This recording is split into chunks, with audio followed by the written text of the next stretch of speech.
of Kirtland, I would think, as much more critical than the mummies. His selling price was $2,400, which was an extreme sum in those days. Smith didn't have it, but since these were such valuable documents, Smith used two other people to invest sums of money, and they did, and Chandler sold these antiquities to Joseph Smith, and that's how he came into possession of them. Joseph Smith said that to properly translate these scrolls would take some time, but that a few of the Egyptian characters were recognizable to him immediately, and he translated these for Chandler. Chandler thanked him profusely and supplied an affidavit endorsing Smith's scholarship. This is to make known to all who may be desirous concerning the knowledge of Mr. Joseph Smith in deciphering the ancient Egyptian hieroglyphic characters in my possession, which I have, in many eminent cities, showed to the most learned. And from the information that I could ever learn or meet with, I find that of Mr. Joseph Smith to correspond in the most minute matters. Translation of the papyri commenced almost at once, with Joseph focusing his attention on one of the papyrus scrolls, which he identified as an ancient record of Abraham. I have commenced the translation of some of the characters, or hieroglyphics, and much to our joy have found that one of the rolls contained the writings of Abraham, another with the writings of Joseph of Egypt, a more full account of which will appear in its place, as I proceed to examine or unfold them. Truly we can say, the Lord is beginning to reveal the abundance of peace and truth. July 5, 1835. It was a remarkable claim. Could these papyri actually be the writings of Abraham, the patriarchal father of the Jewish, Christian, and Islamic religions? Did Joseph Smith really have the ability or inspiration to translate ancient Egyptian? And could these scrolls be what Joseph Smith claimed they were?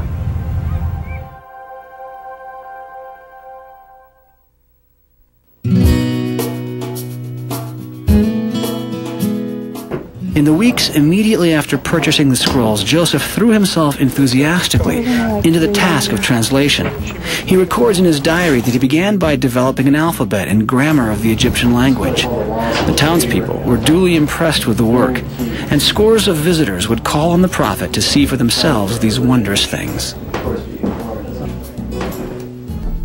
I was continually engaged in translating an alphabet of the Book of Abraham and arranging a grammar of the Egyptian language as practiced by the ancients. July 1835. In the afternoon, I waited on most of the 12 apostles in my house and exhibited to them the ancient records and gave explanations. This day passed off with the blessing of the Lord. October 3, 1835.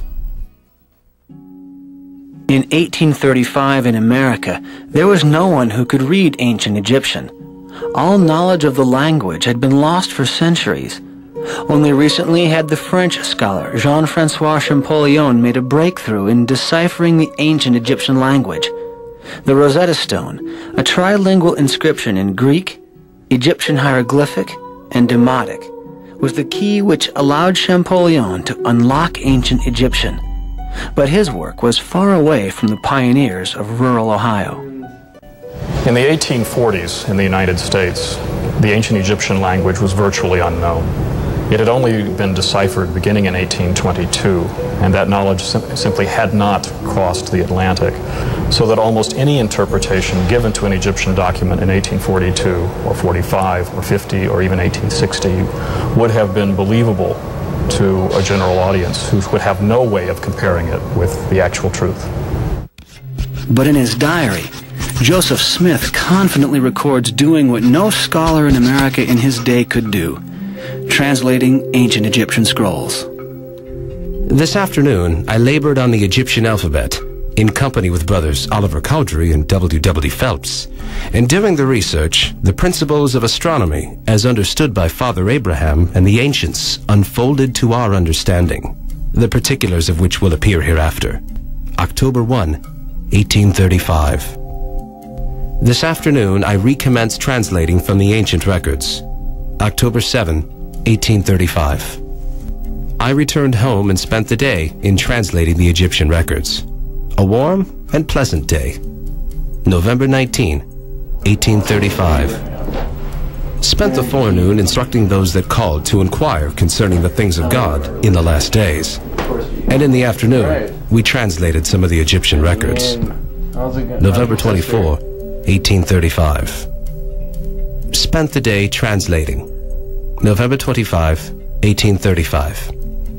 At home, we spent the day in transcribing Egyptian characters from the papyrus. I'm severely afflicted with a cold. November 26, 1835.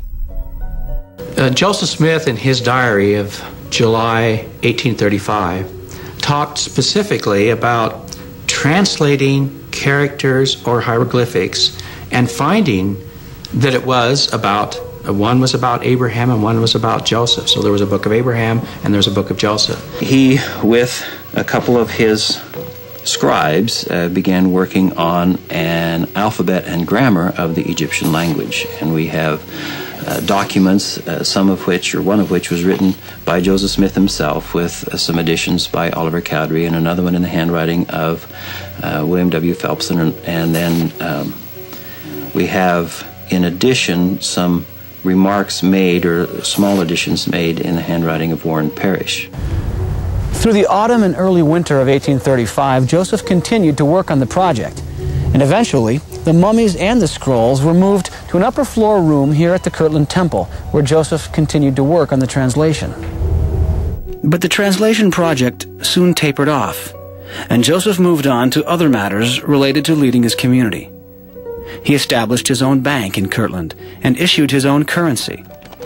But in 1838, when the venture went bankrupt, Joseph fled Kirtland on horseback in the middle of the night and never returned.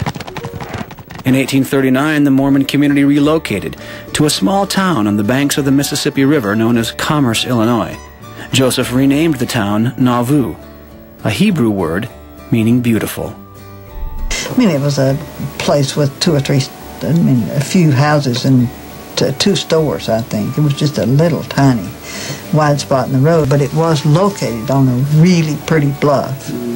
There were, maybe 20 people there, 25, 30, and it became the largest town in Illinois within 5 years. In Nauvoo, Joseph would achieve his greatest fame. He was the mayor of the town and had his own militia of nearly 3,000 men. At the time, the U.S. military totaled less than 9,000. And there was even a movement underway to nominate Joseph for the presidency of the United States.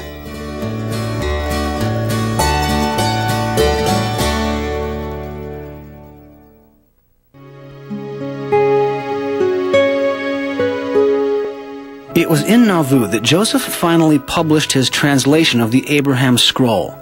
It first appeared in 1842 in 3 installments of a Mormon newspaper called The Times and Seasons. It was called the Book of Abraham, and a note at the beginning introduced it as a translation of some ancient records that have fallen into our hands from the catacombs of Egypt, purporting to be the writings of Abraham while he was in Egypt, called the Book of Abraham, written by his own hand upon papyrus. Today, the Book of Abraham is included in a volume of Mormon scripture called the Pearl of Great Price. It is considered inspired scripture by the Church of Jesus Christ of Latter-day Saints, of equal authority to the Bible. The Book of Abraham includes a creation story, but it's dramatically different than the biblical creation story found in the book of Genesis. Where the Bible points to one true creator God, the Book of Abraham recounts a startling new twist. And then the Lord said, "Let us go down." And they went down at the beginning, and they, that is the gods, organized and formed the heavens and the earth. Book of Abraham, chapter 4, verse 1. And the gods said among themselves, "On the 7th time we will end our work, which we have counseled, and we will rest on the 7th time from all our work which we have counseled." And the gods concluded upon the 7th time, because that on the 7th time they would rest from all their works, which they, the gods, counseled among themselves to form, and sanctified it. And thus were their decisions at the time that they counseled among themselves to form the heavens and the earth. Book of Abraham, chapter 5, verses 2 and 3. Judaism and Christianity have always been monotheistic religions. There's one God.